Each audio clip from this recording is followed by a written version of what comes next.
people, and welcome back to my channel. Today I am talking about how we can reset after a stressful day. So a stressful day could be a day that's just plain old stressful because you have so much on your plate. You could be feeling anxiety or depression. So we're going to talk about 3 steps to reset for the day and 12 ways to actually reset. So I'm not talking about our clinical anxiety or our clinical depression today. If you are experiencing that, please note that I am not a professional. Today I'm just sharing my experiences and methods that I have used to reset, okay? So the first thing I want to say is we currently live in a society that is constantly telling us that we should not feel anxiety, we should not feel depression, we should not feel stressed, we should not be angry when something bad has happened. Now, that's just completely not true. It is completely healthy to experience anxiety in the lead up to a presentation at work or at school. It is completely normal to feel depressed after losing someone or not getting the grade that you wanted at school. It is totally normal to feel stressed and overwhelmed when you have a lot going on, or you've got a deadline coming up, or your workload is just beyond what you think you can manage.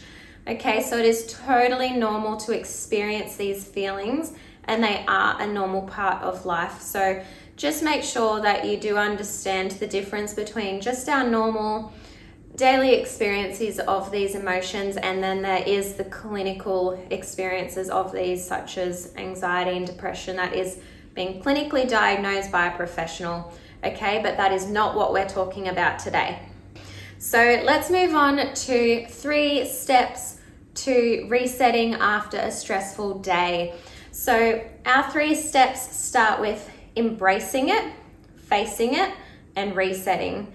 So as step 1 says, embrace it. So it's really important to embrace those feelings and emotions that you're experiencing and feel the feelings, okay? So a lot of the times when we are feeling anxious or depressed, for example, they're not the nicest feelings, and they're a bit icky, and we kind of just want to ignore them and get rid of them.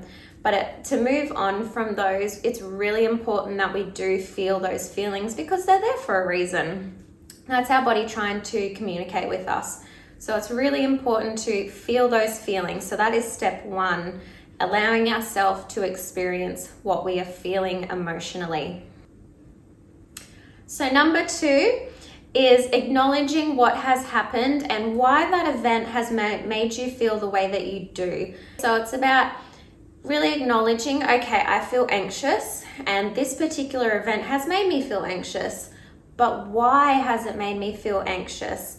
When it's completely normal to experience some anxiety in the lead up to the presentation or the meeting with your boss, whatever it might be, it is totally normal to experience those feelings. So make sure you acknowledge what has happened. Was it a particular event that has made you feel that way, and why you're feeling it? So that's step 2, to face it. So another point that I wanted to make is do not escape these feelings. So escaping these feelings might look like drinking, smoking, watching TV, using retail therapy, things like that. So these are negative behaviors to escape. But the problem with these is once you've experienced that escape, for example, drinking, you're going to wake up the next day and the problem will still be there. So they're really not healthy for you in any way to escape from these emotions. And the other problem is if you use these escape mechanisms, you'll start to potentially it might start to become a cycle. So if you have a bad day, you might pick up a drink to numb the emotions or the stress or whatever you're feeling. But then if you have something really good happen, you might drink as well. I know here in Australia, drinking is a huge part of our culture. It is just pressed into us from a very young age that drinking equals happiness, and everyone only has a fun time if they're drinking. So it's really important to make sure that you don't fall into the trap of becoming reliant on these escapes, because that is how it can lead to addiction problems down the track. So feel the feelings, acknowledge the feelings. So then we come on to the third step of resetting, and that is the actual reset. So during our reset, we're going to be doing activities that are mood boosting and heighten or elevate our vibration. Okay, so this is things that are going to lift us up in a positive way. During your reset, it's really important to stay mindful and present. Don't switch off when you're doing your reset activities. It's really important to stay mindful and really be present and really experience the moment. So let's move on to our 12 ways that you can reset positively. So number 1 is cooking and food. So quite often if we've got a bad experience or we've had a bad day or we're down in the dumps, we might go and grab a tub of ice cream and mung away at that, and before we know it, the whole tub is gone. So it's really important, if you are going to use this method of cooking and food, make sure you're enjoying healthy foods that are going to boost your energy and boost your vibration in a positive way, because they're really healthy for you. So find your favorite meal and cook that. You could play some music while you're cooking and just embrace it. Just be you and your kitchen and nothing else. So cooking and food is a really wonderful way to reset. So number 2 is journaling. Now, not everyone is a fan of journaling. I know I don't really like journaling. I work in an office and I spend so much of my day at a computer, at a desk. So journaling is not something that I typically like to do. But if I'm experiencing a particularly stressful day, it's really nice to just grab a spare piece of paper and just write it down. Write down what you've experienced, what you're feeling, exactly everything that might be going on in your mind and in your body. What are you feeling emotionally and what are you feeling physically? So journaling or writing things down is a really great way to feel those feelings, let them go by writing them down. Number 3 is high intensity exercise. I'm talking about things like boxing, a spin class, or running. So these are really good tools for those who respond better to releasing their emotions physically. I know this was definitely me when I was younger. I was a gymnast and I suffered a lot of bullying at school. I got bullied almost every day. And during that time, we did quite a lot of boxing exercises as part of our gymnastics training. And I loved those sessions because I would come to training after school and I'd be so angry at all the people who had bullied me that day. And so I would take it out straight on those mitts or the bag, whatever was going on that day.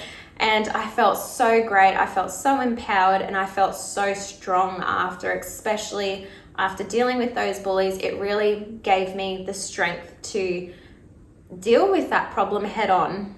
So high intensity exercise can be a really good way to get all those physical, icky feelings of stress and negative emotions out of the body. So number 4 is slow exercise or low intensity exercise. So these are things like yoga, Pilates, walking. So these sort of exercises really focus on that mind and body connection and breathing as well. So as we focus on connecting our mind, which is feeling the emotions, and our body, which is responding to those emotions, it's really good to figure out what's going on inside of our body and address it, and focus on our breathing too, just to return us back to a balanced state. So they are a really wonderful tool to reset.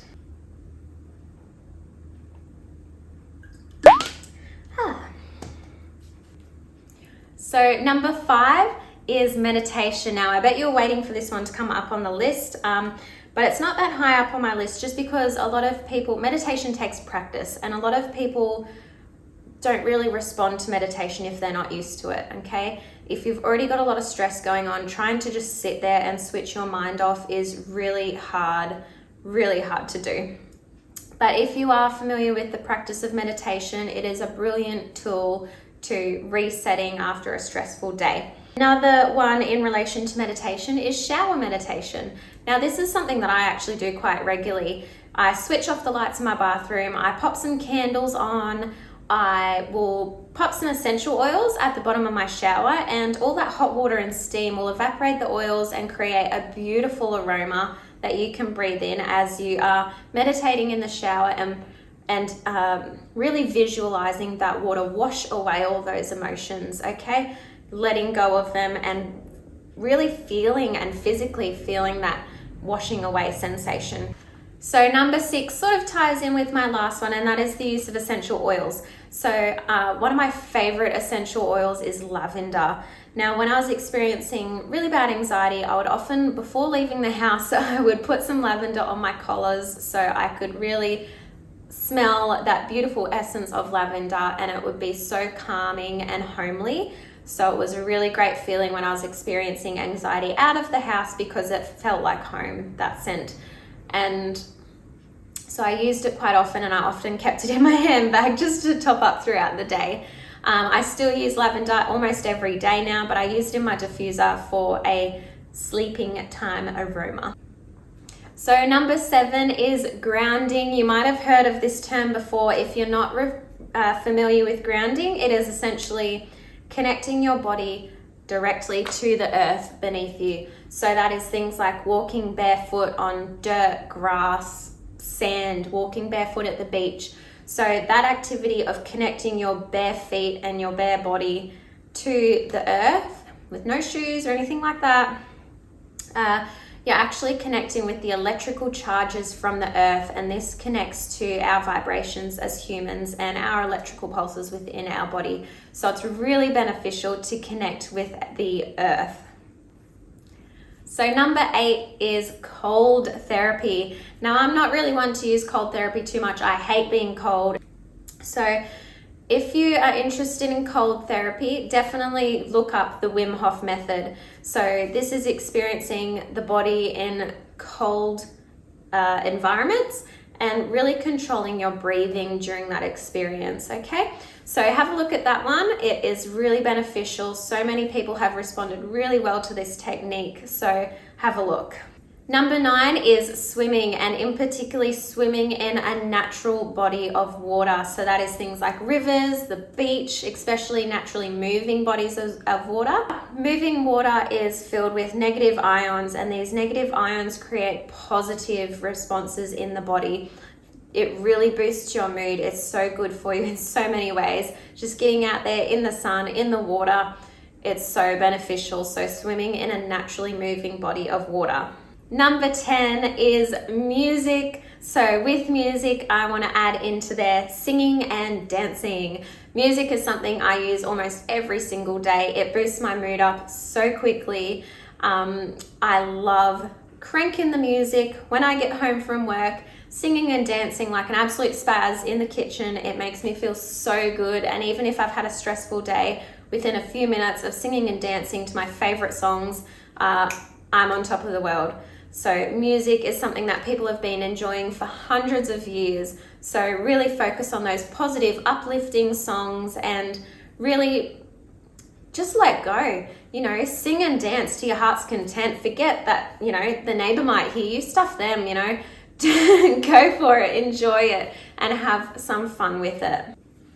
Number 11 is connecting with your pets. So animals are really receptive to things like our stress and emotions, and it can really help boost your mood and your emotions by connecting with your pets. So patting them, cuddling with them, playing with them. It can also remind us of the simple joys of just connecting with our loved ones and enjoying our time with them.